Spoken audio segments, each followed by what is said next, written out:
பாரம்பரிய நிகழ்ச்சியின் மூலமாக நம்ம தொடர்ந்து பார்த்துட்டு வந்துட்ருக்கோம்.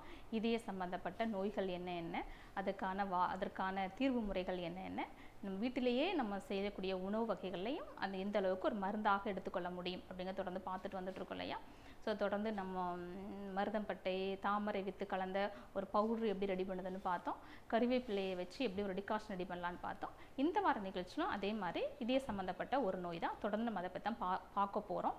முக்கியமாக அந்த இதயத்தினுடைய தசையும் அந்த இரத்த குழாய்களும் எந்த அளவுக்கு இதயத்தின் மிக முக்கியமான பகுதியாக காணப்படுது அப்படின்னு பார்த்தோம் இல்லையா. அதில் முக்கியமாக என்னென்ன காரணங்களால இரத்த சோகையினால் இதய நோய் பாதிப்பு எப்படி வரும், இரத்த குழாயிலேயே அந்த ஆர்ட்ரிஸ் அதுக்குள்ளே ரத்தம் வந்து உறையிறதுனால வரக்கூடிய அந்த முக்கியமான த்ராம்போசிஸ் அந்த டிசீஸ் எப்படின்னு பார்த்தோம். அதே போல் சடனாக வரக்கூடிய ஹார்ட் ஃபெயிலியர் அதை பற்றி பார்த்தோம் இல்லையா. ஸோ ரத்த அழுத்தமும் நார்மலாக இருக்கணும், ஹீமோகுளோபினும் நார்மலாக இருக்கணும். அதே போல் இரத்த குழாய்களுக்கு மேலே இதயத்தினுடைய தசைகளுக்கு மேலே கொழுப்பு படுறதுனாலே சில முக்கியமான ஒரு உயிருக்கு ஆபத்தான ஒரு சடன் டெத்து வரக்கூடிய வாய்ப்புகள் மிக அதிகமாக இருக்கிற நோய்களை பற்றி நம்ம பார்த்துட்ருக்கோம். முக்கியமாக அந்த இதயத்தினுடைய தசையை பற்றி பார்ப்போம். சிசிஎஃப் அப்படிங்கிறத காமனாக வரக்கூடிய ஒரு இதய நோய். ஸோ எல்லோரும் கேட்பாங்க அது என்ன சிசிஎஃப் அப்படின்னு. கன்ஜஸ்டிவ் கார்டியாக் ஃபெயிலியர் என்று சொல்லக்குள்ள ஒரு முக்கியமான இதயத்தினுடைய தசை பாதிக்கப்படுறதுனால. இதயத்தினுடைய தசைக்கு பேர் மயோகார்டியம் அப்படிங்கிற ஒரு சின்ன பேர் தான். ஒவ்வொன்றுக்கும் ஒரு பேர் உண்டு இல்லையா.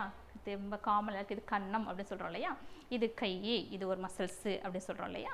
ஸோ அதே போல் இதயத்துக்கும் ஒரு மசில்ஸ் உண்டு, அது பேர் தான் மயோகார்டியம். இந்த மசில்ஸ் வந்து எப்படின்னா ஏற்கனவே பார்த்துருக்கோம், ஃபஸ்ட்டு உருவாகிற உறுப்பு மனிதர்களுக்கு ஃபஸ்ட்டு இதயம் தான் உருவாகுது. அந்த இதயத்தினுடைய துடிப்பு அந்த இதய மசில்ஸ் தான். இந்த மசில்ஸில் வந்து என்ன பாதிப்பு வரும், கொழுப்பு படிய வாய்ப்பு மிக மிக அதிகம்.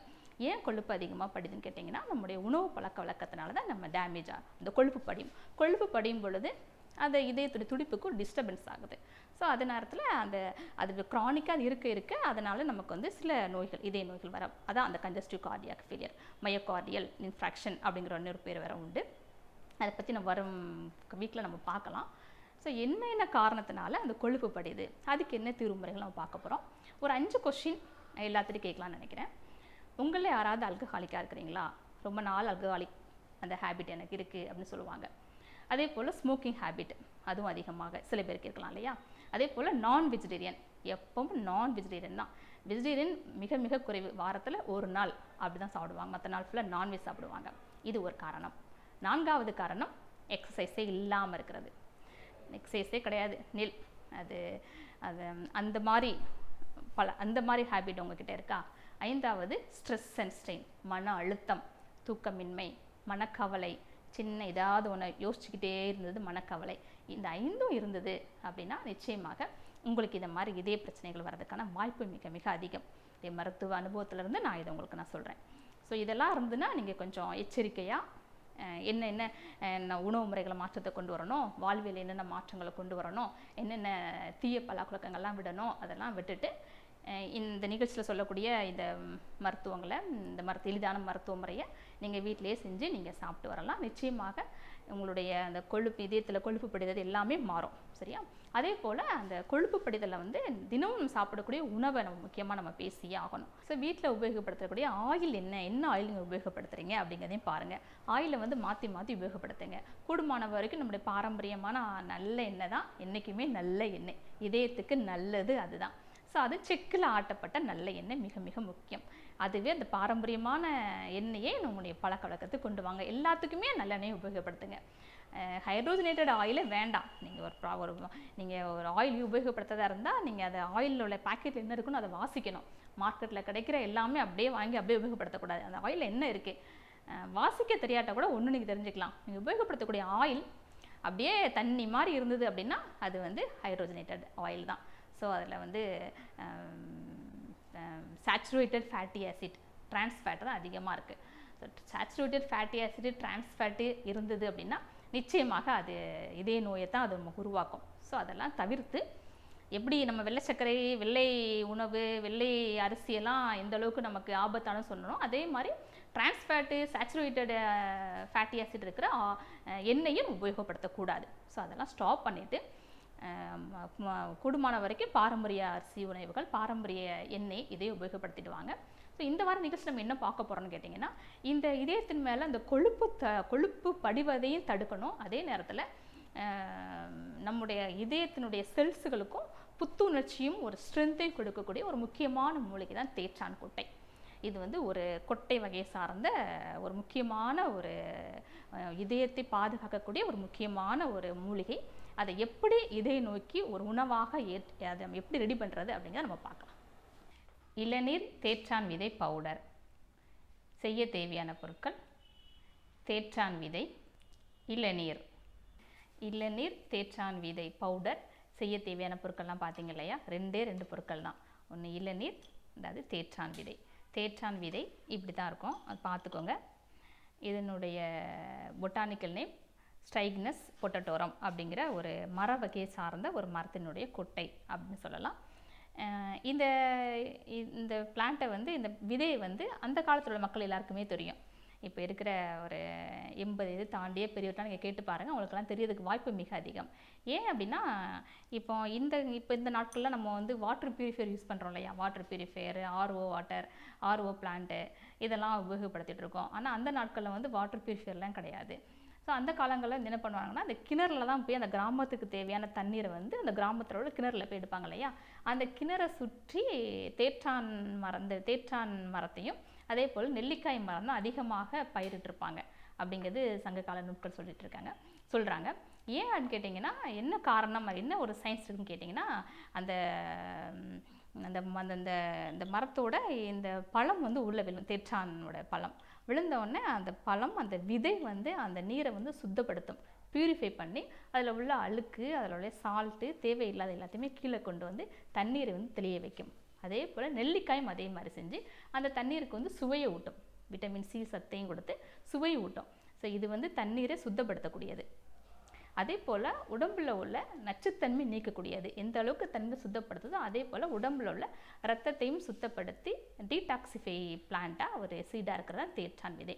இந்த தேற்றானுடைய பேர்லேருந்தே தெரியுது, அது வந்து உடம்பை தேற்றக்கூடியது, இதயத்தை பலப்படுத்தக்கூடியது அப்படின்னு. அதே போல் இதில் உள்ள அந்த முக்கியமான அந்த ஸ்ட்ரைக்னின்ங்கிற ஆல்கலாய்டு, இதில் உள்ள டேனின், இதில் உள்ள தூர்ப்புசுவை, இது மூன்றுமே இதயத்தினுடைய தசையை பலப்படுத்தக்கூடியது. மயோகார்டியம் என்று சொல்லக்கூடிய இதய தசையை பலப்படுத்தக்கூடியது. நம்ம பார்த்தோம் இல்லையா, இதய தசையில் என்னென்ன பாதிப்பு ஏற்படும், என்னென்ன ஹேபிட், தீய பழக்கவழக்கங்கள் நமக்கு இருக்கும் பொழுது, முக்கியமாக ஆண்கள், அவங்களுக்கு தான் அந்த ஆல்கஹாலிக்கு, இந்த ஸ்மோக்கிங், அதே போல் வந்து அதிகமான நான் வெஜிடேரியன், அதே போல் எக்ஸசைஸே இல்லாதது. பெண்களுக்கு வந்து இயற்கையாகவே ஈஸ்ட்ரோஜன் அப்படிங்கிற ஹார்மோன் இருக்கிறதுனால இதய ஹார்ட் அட்டாக் வராதுன்னு நம்ம ஏற்கனவே பார்த்துருக்கோம். அதே நேரத்தில் அனிமியால் வரக்கூடிய ஹார்ட் அட்டாக் வந்து பெண்களை பாதிக்கக்கூடியது அப்படின்னு நம்ம பார்த்துருக்கோம் இல்லையா. அதே போல் ஆண்களுக்கு இந்த மாதிரி ஹேபிட் இருக்கும் பொழுது மிக எளிதாக அவங்களுக்கு வந்து இதய நோய் வர்றதுக்கான வாய்ப்பு மிக அதிகம். ஸோ கூடுமான வரைக்கும் அதை தவிர்த்து கொண்டு இந்த மாதிரி நீங்கள் ஒரு மருத்துவ ஒரு உணவு பழக்க வழக்கங்களையும் ஒரு இயற்கையை சார்ந்து நம்ம வாழும் பொழுது நிச்சயமாக இதய நோய் வராமல் நம்மளால் இயற்கையாகவே வாழ முடியும். இந்த தேற்றான் விதையை நம்ம எப்படி சுத்தப்படுத்துறதுன்னு கேட்டிங்கன்னா, இதை வந்து தண்ணீரில் போட்டு கழுவுறதுனால சுத்தப்படுத்த முடியாது. சில மூலிகைகளை வந்து சில மெத்தடு மூலமாக நம்ம சுத்தப்படுத்தலாம். மிக எளிதாக இது வந்து பாலில் வேக வச்சு எடுக்க போகிறோம். பாலில் வேக வச்சு எடுக்கிறதுனா பாலில் போட்டு இதை வேக வைக்க வேண்டாம், இட்லி வேக வைக்கிற மாதிரியே தான். எங்கள் வீட்டில் இட்லி கீழே தண்ணீர் விட்டு மேலே நம்ம துணி போட்டு இட்லி வேக வைப்போம் இல்லையா, அதே மாதிரி அந்த தண்ணீருக்கு பதிலாக நீங்கள் என்ன பண்ணுறீங்கன்னா 1 லிட்டர் பாலை ஊற்றுறீங்க.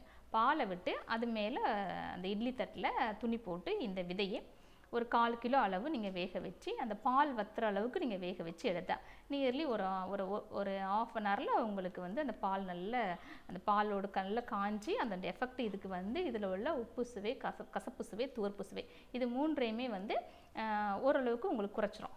ஸோ சுத்தமான ஒரு தேற்றான் விதை உங்களுக்கு கிடைச்சிரும். இதில் பாலில் வேக வைத்த தேற்றான் விதை இருக்குது. இது நல்லா உலர வச்சு காஞ்சதுக்கப்புறம் இதை நீங்கள் பவுட்ரு பண்ணி இந்த மாதிரி பவுட்ரு மாதிரி எடுத்துக்கோங்க.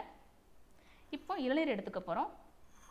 இளநீர் மிக இயற்கையான ஒன்று, கலப்படமே இல்லாத உணவில் இளநீர் வந்துடும் இல்லையா.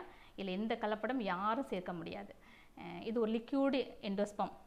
லிக்விட் எண்டோஸ்பம்னா இப்போ நம்ம அரிசி சாப்பிட்றோம் இல்லையா, நெல்லுக்குள்ளே இருக்கிற அந்த ஃப்ரூட்டை தான் நம்ம சாப்பிட்றோம், அது வந்து எண்டோஸ்பம்.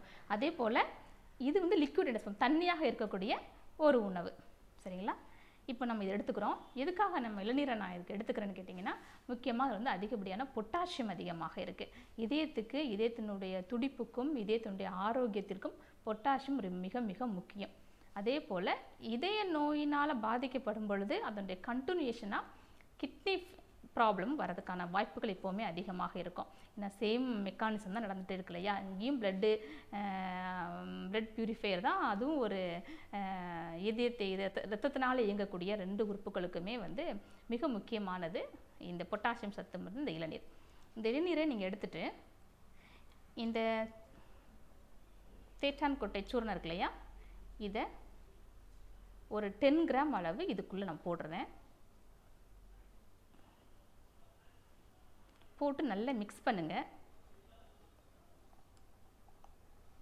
இப்போ நான் போட்டு வச்சிட்டோம் இல்லையா, 12 மணி நேரம் நீங்கள் நைட்டு வச்சிங்கன்னா மறுநாள் காலையில் இது போட்டால் இதை எடுத்து நீங்கள் அப்படியே விடுங்க.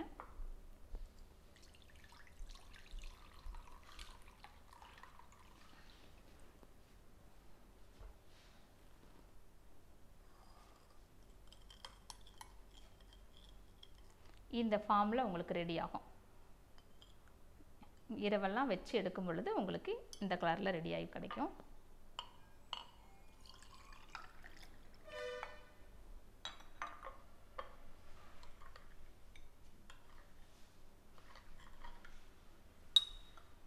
இதை நீங்கள் இப்படியே சாப்பிட்டு வரலாம். தேற்றான்கோட்டை இளநீர் எப்படி செய்கிறதுன்னு பார்த்தீங்க இல்லையா, மிக எளிதாக நீங்களும் ரெடி பண்ணிக்கலாம். இளநீர் மிக எளிதாக சந்தையில் கிடைக்கக்கூடியது, அதை வாங்கிக்கலாம். தேற்றான்கோட்டையும் அதே போல் எல்லா நாட்டு மருந்து கடையிலும் கிடைக்கக்கூடியது. அதை சுத்தப்படுத்துறது தான் முக்கியம். நான் சொல்லி கொடுத்த அந்த சுத்தி முறையில் நீங்கள் அதை பியூரிஃபை பண்ணி அந்த விதையை எடுத்துக்கலாம். தேற்றான் அப்படிங்கிற பேர்லேயே இருக்கு இல்லையா, அது எந்த அளவுக்கு நம்முடைய உடம்பை தேற்றும், நம்முடைய இதயத்தையும் தேற்றக்கூடியது. அதே போல் வாட்டர் பியூரிஃபையர் மாதிரி நம்ம உடம்பில் உள்ள நச்சுத்தன்மையை நீக்கக்கூடியது டீடாக்சிஃபை பிளான்ட், டீடாக்சிஃபை விதை அப்படின்னு சொல்லலாம். மிக எளிதாக இதை நம்ம ரெடி பண்ணி கொள்ளலாம். அதே போல் இளநீரில் பார்த்தீங்க பொட்டாசியம் அதிகமாக காணப்படுது. பொட்டாசியம் என்றைக்குமே இதயத்துக்கு ஃப்ரெண்டு. நம்ம பார்த்துருக்கோம் இல்லையா, சோடியம் குளோரைடு தான் நம்ம உபயோகப்படுத்திட்டு இருக்க காமன் சால்ட்டு. நம்ம யூஸ் பண்ணுறோம் இல்லையா, வீட்டில் எல்லாத்துக்கும் யூஸ் பண்ணுறது அந்த காமன் சால்ட்டு சோடியம் குளோரைடு. அந்த சோடியம் இதயத்துக்கு என்றைக்குமே எனிமி. பொட்டாசியம் இதயத்துக்கு ரொம்ப ரொம்ப முக்கியம், இதயத்தோட ஃப்ரெண்டு. அதனால தான் நம்ம இந்துப்போபயமாக உபயோகப்படுத்துங்க நம்ம சொல்லுவோம் இல்லையா. இந்த பொட்டாசியம் அதிகமாக இருக்கிறதும் நிறைய மினரல்ஸ் இருக்கிறதும் இளநீரில். ஸோ இளநீர் தேற்றான் விதை சூரணம் மிக எளிதாக ரெடி பண்ணக்கூடிய ஒரு உயிர் காக்கும் மருந்து. இதய நோயினால் நீங்கள் பாதிக்கப்பட்டிருந்தீங்கன்னா நீங்கள் ட்ரீட்மெண்ட் எடுத்தாலும் அதோட சேர்த்து இதையும் எடுக்கலாம். 15 நாட்களுக்கு ஒரு முறை, வாரத்துக்கு 2 முறை இதை நீங்கள் பயன்படுத்திட்டு வாங்க. இதை நீங்கள் சாப்பிட்டு வாங்க. நிச்சயமாக நீங்கள் ஆரோக்கியமாக மாறுவதை நீங்களே பார்க்கலாம். அடுத்த வார நிகழ்ச்சியில் வேறொரு மருத்துவ தகவலோடு நான் உங்களை சந்திக்கிறேன். நன்றி, வணக்கம்.